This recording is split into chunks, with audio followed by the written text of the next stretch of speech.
Bonjour à tous, bienvenue dans le blog Art Floral Pro. Alors, c'est une Joanne Martel, oui, toujours artisan floral, mais un peu plus enrhumée cette semaine, qui vous parle de son atelier. Alors, je suis dans mon atelier. Quand je suis plus fatiguée, mon réflexe, c'est pas de m'embarquer dans les grands trucs, mais au contraire, pour ressourcer puis peut-être refaire un petit peu mes énergies, je m'en vais dans des choses à laquelle je suis bien, à laquelle c'est facile, puis en même temps que ça me permet de faire un petit peu le ménage puis d'éliminer au fur et à mesure. Alors, vous vous doutez bien que nous allons parler du défi zéro retaille.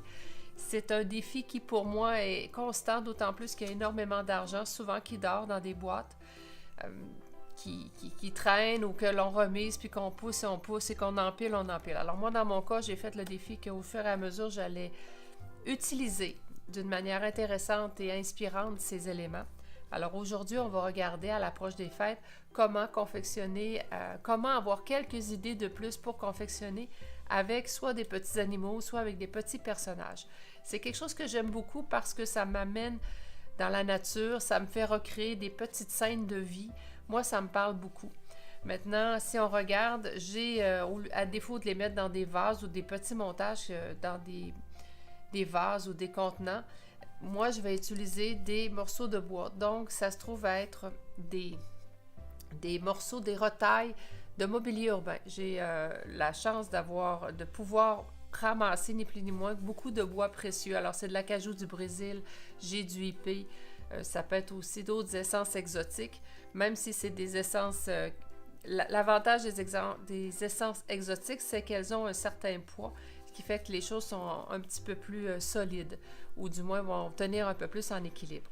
Alors, comme on peut voir ici, c'est assez simple.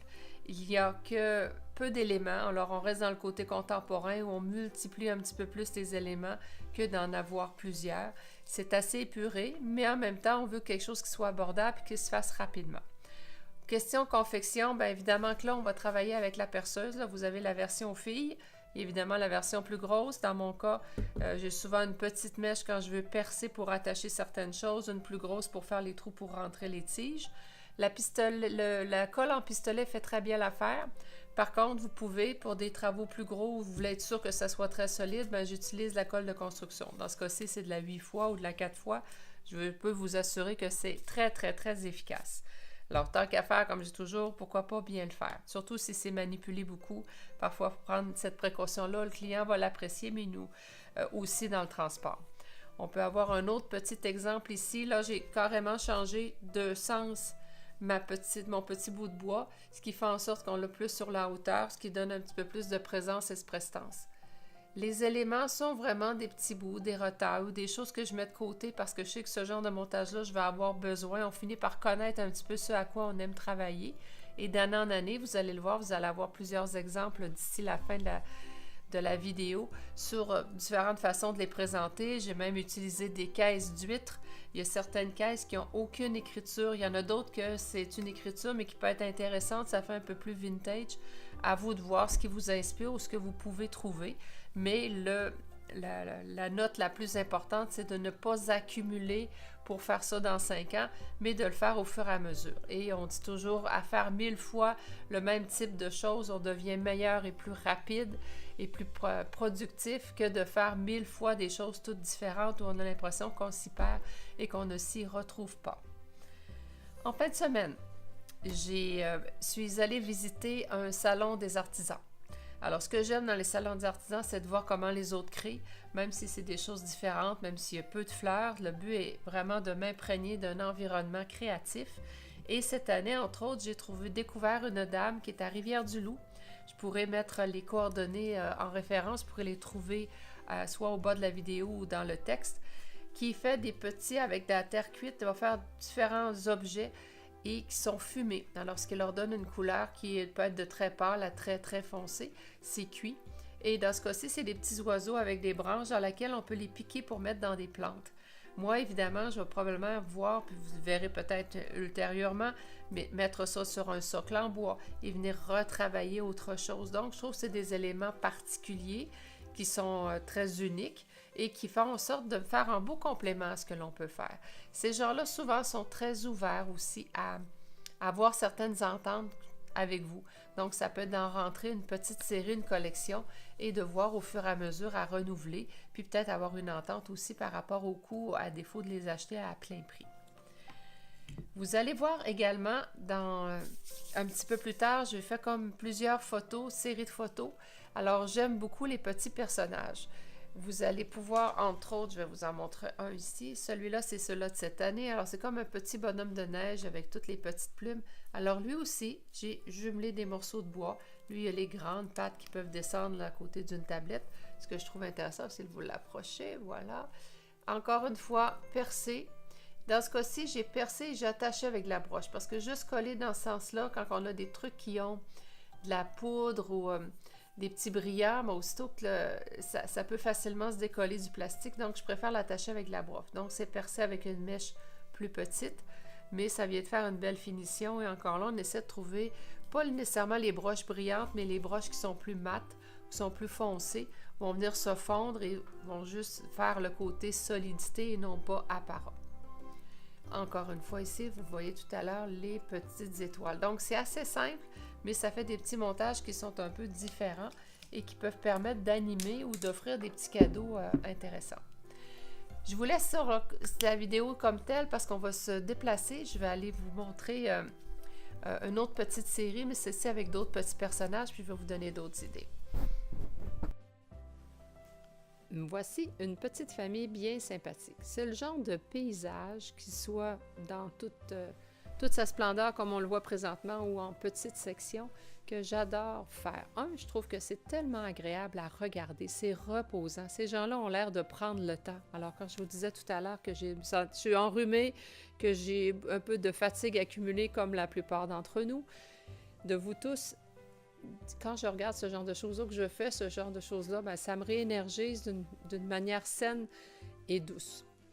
On peut effectivement faire des plus grandes fresques. Ce que je vous suggère quand vous avez une tablette ou sur un endroit approprié dans la boutique où vous voulez avoir un clin d'œil en rentrant, c'est une belle façon de laisser que les gens puissent voir et comprendre qu'est-ce qu'on peut faire avec et dans quel élément.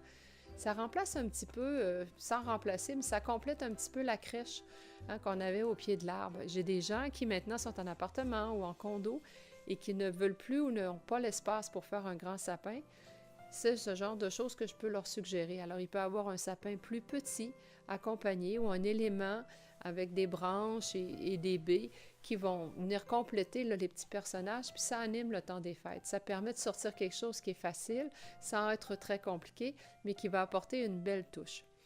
Les décors plus contemporains, souvent, on a des niches ou des alcôves.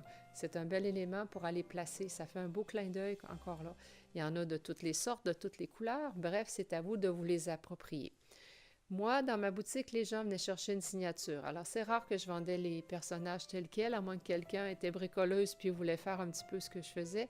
Mais bref, souvent, les gens les achetaient avec ma petite touche. Alors, nous, la petite guirlande sur l'épaule d'une des souris avec sa couronne et sa clochette. Sur l'autre, on voit que c'est comme s'il était allé ramasser, couper une grande branche enneigée. L'autre va être collé sur une belle étoile qui est toute ouvragée. Ce sont tous des petits éléments, puis on a vu aussi que toutes les petites retailles ou les petits copeaux, les petites choses qui ont l'air insignifiantes un peu toutes seules, quand on les place dans ce genre d'environnement, viennent toutes mettre en relief l'ensemble et apportent, selon moi, beaucoup. Je dis toujours à les gens qui me posent la question, j'ai une collègue à qui on en discutait justement dernièrement, je lui disais, écoute, quand on fait des achats, parce que l'approche des achats va se faire à nouveau après les fêtes, je disais, moi, j'essaie toujours de confectionner et une de mes priorités, c'est pas je sais, mais dans mon esprit, il faut que ce que j'achète, je puisse le vendre peut-être tel quel, sinon je dois être en mesure d'être capable de le modifier et de faire en sorte que dans ma boutique, ça soit encore de mise. Alors, j'achète pas des choses qui sont juste parce que c'est mode, sinon ça va être en très petite série pour faire en sorte de créer un genre d'exclusivité. Oui, on a le droit de se faire plaisir, mais à quelque part, on a aussi également besoin de ne pas avoir des choses qui vont rester 6 mois, 1 an, 2 ans, 3 ans, j'ai même vu sur les tablettes. Parce que c'est intéressant, on ne veut pas s'en défaire, mais à quel prix on le garde par la suite parce qu'il prend la place de peut-être quelque chose d'autre. Et de toute façon, rendu là, il n'est plus rentable. Le temps de le rentrer, de le sortir, c'est vraiment pas quelque chose à laquelle il faut penser. Donc, tâchez d'animer et on est peut-être à 2 semaines, 3 semaines des fêtes. Alors, c'est intéressant pour vous de justement ramasser un petit peu les retards ou les choses il y en reste juste un ou des petites fins de ligne ou peu importe, et de créer ces petits montages qui, souvent, à la dernière minute, les gens vont passer chez vous pour venir ramasser un petit cadeau d'hôtesse, un cadeau de professeur, un remerciement à quelqu'un. Si vous ne les avez pas, les faire juste sur mesure, ça se fait, mais les gens sont pressés, donc ils ne veulent pas nécessairement attendre. Alors, profitez-en pour en faire quelques-uns, une série de 6, une série de 12. Allez-y graduellement si vous voulez juste tester, puis profitez-en effectivement pour les mettre sur Facebook. Vous avez probablement vu en exemple d'autres photos de d'autres éléments, alors des petites caisses en bois. Souvent, les choses nous sont livrées dans des éléments qui peuvent être intéressants. Alors, c'est juste de pouvoir mettre ça dans une boîte, et qu'à un moment donné, on dit « OK, là, c'est le moment de faire ce genre de petit montage parce que, bon, j'ai plus autre chose, le reste, ça s'est bien vendu maintenant » pour pouvoir écouler facilement une manière agréable et de rentabiliser souvent des éléments qui vont s'accumuler plus qu'autre chose. Alors, une des belles consignes, d'où le titre de cette vidéo, il faut penser que ce que l'on achète, on doit être en mesure de le transformer. C'est ainsi que se complète cette vidéo d'aujourd'hui. Donc, un clin d'œil sur la saison, un clin d'œil aussi sur mon fameux défi Zéro Retail qui est toujours aussi important pour moi. Et bien sûr, Joanne Martel du blog Art Floral Pro qui vous dit, restez aussi passionné et passionnant. Et tout comme nous, partagez vos bons coups avec les gens qui vous entourent.